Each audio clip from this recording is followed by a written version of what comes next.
Agora vamos fazer, agora que vocês entenderam essa historinha aqui, vamos fazer como funciona um tribunal. O tribunal tem lá a secretaria do tribunal, tem lá os auditores, tem um auditor deitado, um auditor que sai a campo fiscalizar um gestor. Aí o auditor descobre que o gestor pegou uma grana lá do órgão. Aí o que ele faz? O auditor elabora um relatório e encaminha para o tribunal julgar. Essa fase aqui, em que o auditor vai no gestor, identifica a fraude, identifica prejuízo, ela é muito parecida com a fase investigativa. E depois que esse relatório encaminhado para o TCU para julgar, é que o gestor, a pessoa que deu prejuízo, vai ser de fato julgado, né? Então, é nesta fase aqui que se entende que tem que ser aberto o contraditório e ampla defesa. Nessa fase aqui de investigação, não é necessário, tá? Então, quando existe um auditor fiscalizando, fazendo uma fiscalização, seja no TCU, seja fiscalizando uma empresa, um fiscal fiscalizando uma empresa, seja um policial investigando um crime, essa fase investigativa, essa fase investigatória, não existe ainda a figura de um réu. Então, se não existe a figura de um réu, não há motivo, não há porquê exigir-se o contraditório e ampla defesa. Muitos processos já tentaram anular, porque eles falam, mas eu não fui ouvido, né? Estou aqui sendo citado pelo tribunal, estou sendo aqui ouvido em audiência pelo tribunal, mas eu nunca fui ouvido. Ele fala, pois não, mas você está sendo ouvido agora, em audiência, porque antes era apenas uma fase de investigação. A audiência, a citação, como a gente vai ver, é a fase do gestor contra-argumentar. Igual seria se o indiciado chegasse aqui e falasse, mas a polícia nem me ouviu, nem falou nada. A polícia não tem a obrigação de ouvir. Ela faz a convicção dela e emite o relatório dela. Tá? Da mesma forma que o auditor, ou então da mesma forma que qualquer outra fiscal, ele pode fazer isso.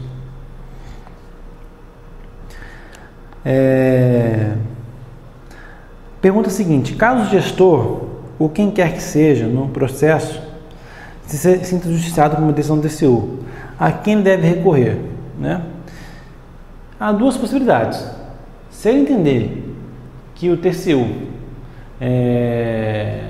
no julgamento não seguiu o devido processo legal, ele pode tentar até anulação do julgamento através de mandado de segurança perante o STF. Mas se ele quiser rediscutir o mérito, né, então ele vai ter que recorrer ao próprio TCU. Tem os recursos lá que o tribunal tem para permitir que o gestor recorra. É possível recorrer ao judiciário para rever uma decisão do TCU? É possível, desde que você discuta apenas o que? A forma como a decisão foi feita, não o mérito. Tá? Eu falei aqui sobre vamos dizer assim, a composição do TCU, e esqueci de falar um negócio interessante sobre a composição dos tribunais de contas dos estados, né? Eu poderia ter aproveitado pela oportunidade para já falar os dois de uma vez só.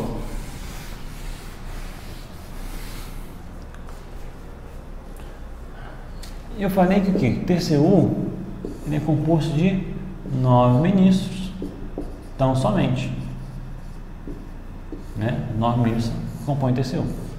Mas tem ainda aqui que não compõem o TCU, mas estão lá 4 auditores e 7 procuradores, né? Falei o quê? Que 6 são escolhidos pelo Congresso Nacional e 3 pelo Presidente da República, sendo um auditor, um procurador e um livre. Acontece que a Constituição fala que os tribunais de contas do Estado têm que seguir a simetria congênita, ou seja, a organização tem que ser mais ou menos a mesma, parecida. Então, ficou uma coisa muito interessante, porque ela também fala que os tribunais de contas do Estado vão ser compostos de 7, não ministros, mas conselheiros. E isso não é uma confusão nada. Porque se no Tribunal de Contas do Estado nós temos 7 conselheiros, e se você tem que manter a proporção de 2/3 para a Assembleia Legislativa e 1/3 para o governador do Estado, 2/3 de 7 dá quanto, gente? 7 vezes 2/3 dá 14/3, 4,76, né? E 1/3 de 7, portanto, vai dar 2,33, né? Aí, como é um número quebrado, não dá para ter 4,66 conselheiros. Muitas constituições estaduais falam o seguinte: 5 vão ser escolhidos pela Assembleia Legislativa e 2 pelo governador, né? 1 entre auditor e 1 procurador, e 5 aqui livres da Assembleia. Daí o Supremo veio e falou o seguinte: mas espera aí, embora o arredondamento tenha sido feito para cima, 5 para a Assembleia Legislativa e 2 para o governador, nesse formato, o que aconteceu? O governador perdeu a escolha livre que o presidente da República tem, né? Então, o Supremo falou o seguinte: isso aqui está errado. Você tem que ter pelo menos 3 escolhidos pelo governador e 4 pela Assembleia Legislativa. Essa é a forma de se manter o modelo federal: 4 livres e 1 auditor, 1 procurador e 1 livre. Assim mantém-se a simetria com o modelo federal. Assim entendeu o Supremo, e é assim que cai em concurso atualmente. Tá? Aí a questão 8. Existe contencioso administrativo no Brasil?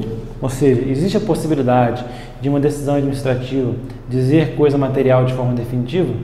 Não. Não existe contencioso administrativo no Brasil. Embora a gente costuma falar em contencioso fiscal, contencioso administrativo, na verdade não chega a ser contencioso, porque para ser contencioso deveria existir uma decisão que é irrecorrível no Poder Judiciário, e isso não ocorre no Brasil. A decisão do TCU é judicante? Não. Para ser judicante, a decisão deveria ser o quê? Irrecorrível perante o Poder Judiciário, ou seja, fazer coisa julgada material. E as decisões do TCU não fazem isso. Elas podem ser anuladas pelo Poder Judiciário. Anuladas, mas não modificadas. Uma vez proferida uma decisão condenatória pelo TCU, qual a natureza jurídica dessa decisão? Bem, se o TCU é um órgão administrativo, as suas decisões vão ter natureza administrativa. Mas, por outro lado, elas são chamadas de decisões vinculantes, ou seja, eles vinculam, a decisão do TCU vincula a administração pública. Ou seja, uma vez que é tomada aquela decisão, o órgão não tem a opção: eu vou ver se eu decido, ou ver se não decido, tal. É uma orientação, eu acho. Não, é uma decisão vinculante, ou seja, ela tem que ser cumprida. Não existe a opção de não ser cumprida. Embora não seja emitida por um órgão do Poder Judiciário, ela tem que ser cumprida. É uma decisão vinculante. As decisões do TCU prescrevem, e daí há uma certa discussão a esse respeito, né? Existem 2 tipos de decisão do TCU. Uma que é relativa às ações de indenização.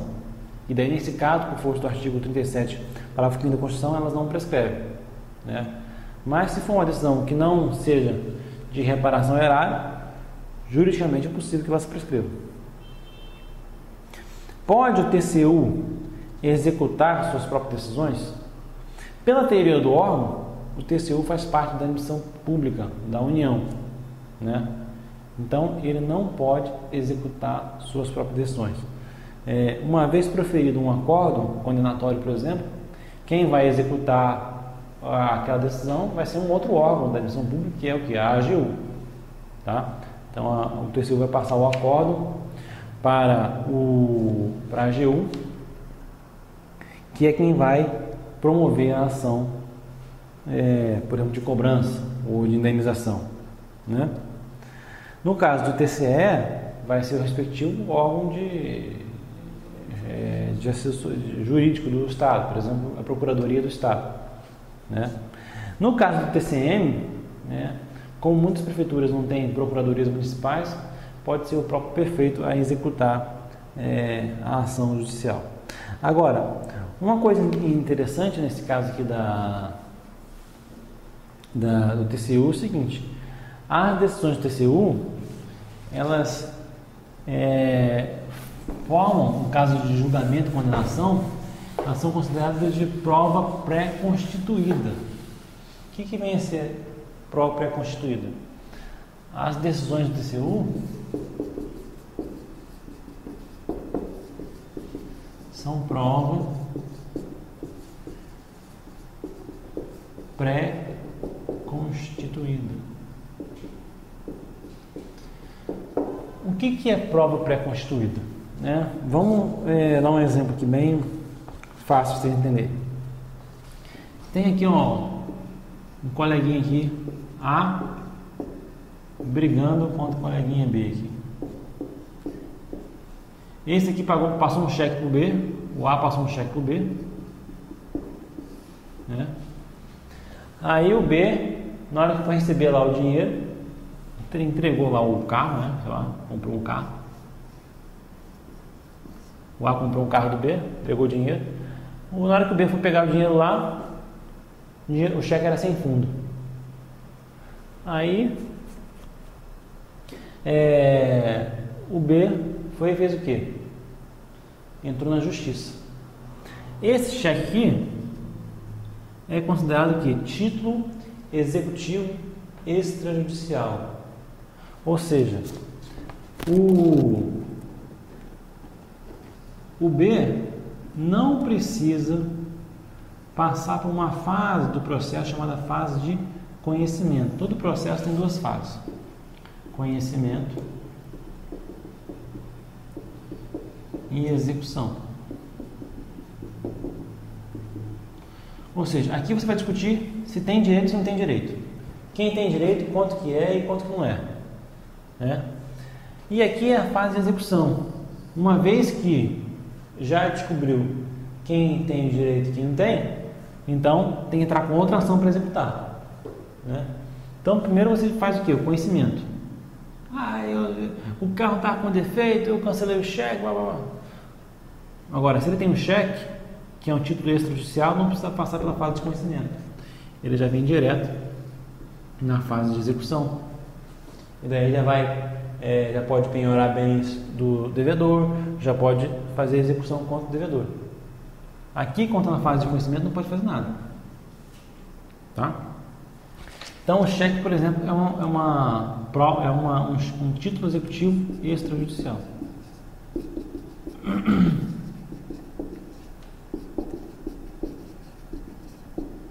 Extrajudicial. Uma sentença proferida na fase de conhecimento é o que? É um título executivo judicial. O que o rapaz lá que ganhou a ação de conhecimento faz? Ele pega aquela sentença que ele garantiu o direito, que ele está discutindo, e entra com uma outra ação de execução. Né? Daí é um título executivo judicial. A decisão TCU, ela é uma prova pré-constituída por quê? Porque ele é um título executivo extrajudicial. Ou seja, a AGU, de posse daquela decisão condenatória, ela não precisa passar pela fase de conhecimento e discutir todos aqueles assuntos que já foram discutidos no âmbito do tribunal. Se o gestor deve, se não deve, quando deve, se causou prejuízo, se não causou. Não. A AGU vai pegar aquele título, aquela decisão TCU, e vai vir direto na fase de execução. Já vai correr atrás do bem do povo para executar o povo. está devendo, o gestor está devendo. Não vai discutir tudo de novo, embora alguns gestores gostariam, né? Que ia atrasar o processo mais um tempo. Mas já vem direto para a fase de execução. E essa é, vamos dizer assim, mais uma peculiaridade, mais uma característica sui generis das decisões do TCU.